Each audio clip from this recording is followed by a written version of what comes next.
देखिए, इस इलेक्शन के जो भी रिजल्ट्स आए हैं उसके बाद ये साफ साफ दिखाई देता है कि उत्तर प्रदेश में एक बहुत बड़ी बाजी पलटी है और योगी आदित्यनाथ की जो इमेज है उस पर सवाल उठाए गए हैं। कुछ लोगों का ये मानना है कि योगी आदित्यनाथ की बातों को गंभीरता से नहीं लिया गया और इसी वजह से आज यूपी में इस तरीके के नतीजे देखने के लिए मिल रहे हैं। अगर उनकी बातों को महत्व दिया गया होता, उनकी योजनाओं को ठीक तरीके से लागू किया गया होता तो शायद ये जो सिचुएशन है वो बेहतर तरीके से इसको संभाला जा सकता था।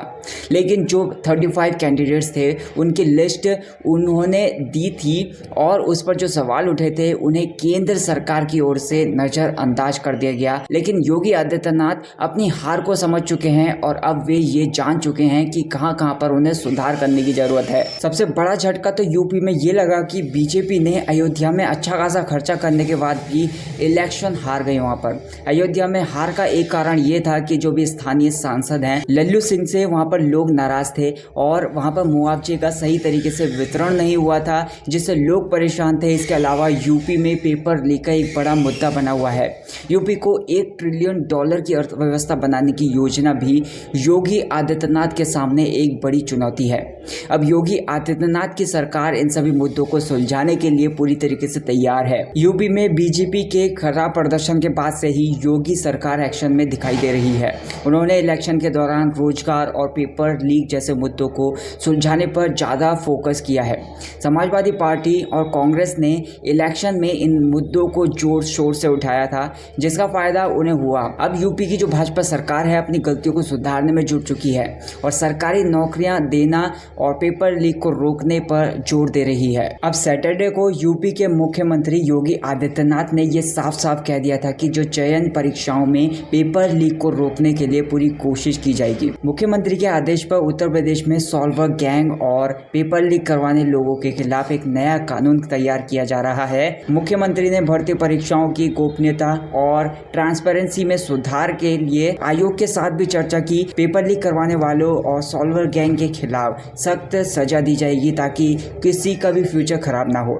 इसके साथ ही ये सुनिश्चित किया जाएगा कि परीक्षा केंद्र केवल उन्हीं संस्थानों में बनाया जाए जिनमें सीसीटीवी कैमरास की उचित व्यवस्था होगी। ये बात तो पक्की है कि एग्जाम प्रोसेस को सुधारने के लिए पेपर सेट से लेकर रिजल्ट घोषित होने तक पूरे सिस्टम को दोबारा से व्यवस्थित किया जाएगा। मुख्यमंत्री ने आदेश ये दिए हैं कि हर परीक्षा के लिए 2 या उससे ज़्यादा पेपर सेट जरूर तैयार किए जाएंगे और पेपर की छपाई अलग अलग एजेंसियों से होनी चाहिए ताकि नकल की संभावना कम से कम हो। इसके अलावा परीक्षा केंद्रों के चयन में महिलाओं और विकलांगों की जरूरत का विशेष ध्यान रखा जाएगा। योगी सरकार ने खाली पदों पर भर्ती प्रोसेस को तेज कराने के भी आदेश दिया है और संबंधित विभागों को जल्द से जल्द अधियाचन भेजने के निर्देश दिए गए हैं। मुख्यमंत्री ने चयन आयोग को निर्देश दिया है कि परीक्षा से पहले, परीक्षा के दौरान और परीक्षा के बाद STF के कांटेक्ट में रहकर शीर्ष अधिकारियों को निगरानी में शामिल किया जाए। बैठक में ये भी निर्णय लिया गया है कि 10 जून से सभी मंत्री जनता के बीच में जाएंगे, उनकी समस्याओं को सुनेंगे और उनका समाधान करने की कोशिश करेंगे। ये जो बैठक है इसमें राज्य के दोनों उप मुख्यमंत्री उपस्थित नहीं थे जिससे सवाल उठे। उप मुख्यमंत्री केशव प्रसाद मौर्य दिल्ली में थे और ब्रजेश पाठक ऋषिकेश में थे। ये जो मीटिंग शुरू हुई इसके शुरू होते ही इलेक्शन पर चर्चा शुरू हो गई। मुख्यमंत्री योगी ने यह कहा कि पार्टी संगठन चुनाव में हार की विस्तार से समीक्षा करेंगे। इस बार यूपी में जो भाजपा की 29 लोकसभा सीटें कम हुई हैं, विपक्ष ने संविधान और आरक्षण खत्म होने के मुद्दे को उठाया जिससे पार्टी को बहुत बड़ा नुकसान हुआ। इस मीटिंग में भाजपा के साथ साथ सहयोगी दलों के मुख्यमंत्री भी मौजूद थे। ओम प्रकाश राजभर, संजय निषाद और आशीष पटेल ने अपनी अपनी बातें रखी। मुख्यमंत्री ने अपने मंत्रियों को अगले 3 महीनों का एजेंडा भी दिया और 10 जून से सभी मंत्रियों को अपने अपने विभागों की समीक्षा करने के लिए कहा। मुख्यमंत्री के निर्देश के अनुसार अब सभी मंत्री अपने प्रभार वाले जिलों में जाकर जनता के साथ मीटिंग और जन सुनवाई करेंगे। सरकार ने दावा किया है कि अब तक 6 लाख लोगों को सरकारी नौकरी दी जा चुकी है। मुख्यमंत्री ने यह भी कहा कि सभी मंत्री अपने अपने विभागों से खाली पड़े पदों को भरेंगे और इसके बाद नौकरी की प्रोसेस शुरू की जाएगी। इस मीटिंग की मुख्य बातों को समझते हैं। सभी मंत्रियों को जनता की समस्याओं को सुनने और उनके समाधान के लिए फील्ड में जाने का निर्देश दिया गया है। इसके अलावा सरकार ने ये भी कहा है कि वीआईपी संस्कृति यानी कि जो भी वीआईपी कल्चर है उसको बिल्कुल भी एक्सेप्ट नहीं किया जाएगा। कोई भी ये नहीं कह सकता कि वो नेता है, आम जनता से बात नहीं करेगा।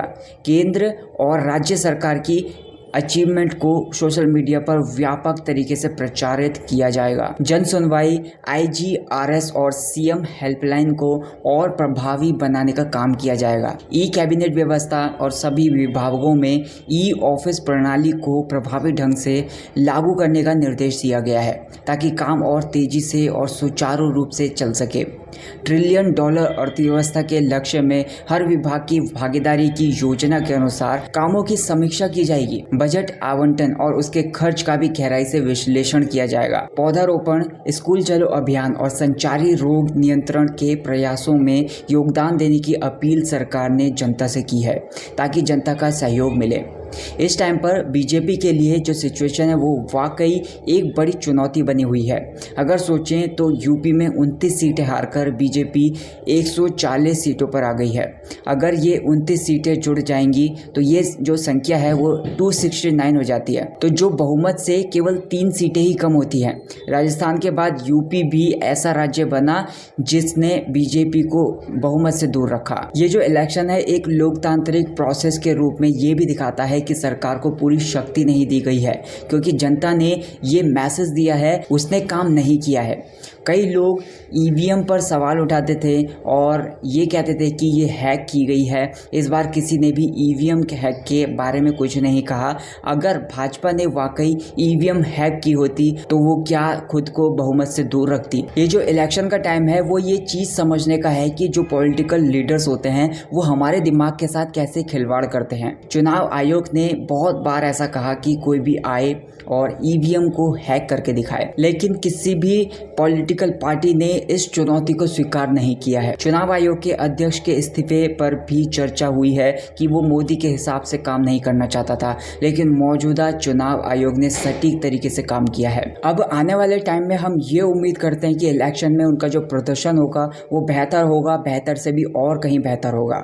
भाजपा को मजबूत करने के लिए उनके जो काम हैं वो इम्पोर्टेंट रोल निभाने वाले हैं। भाजपा के नेताओं और कार्यकर्ताओं से ग्राउंड लेवल तक जो भी गलतियां हुई हैं जिनको उन्हें सुधारना है उन पर उन्हें काम करना होगा। आपको क्या लगता है कि क्या यूपी सरकार इन सारी चुनौतियों से उभर पाएगी? आपके विचार मुझे कमेंट सेक्शन में जरूर बताइए। फिलहाल इस वीडियो में इतना ही। अगर आपको वीडियो पसंद आई हो तो वीडियो को लाइक कर देना, चैनल को सब्सक्राइब कर देना।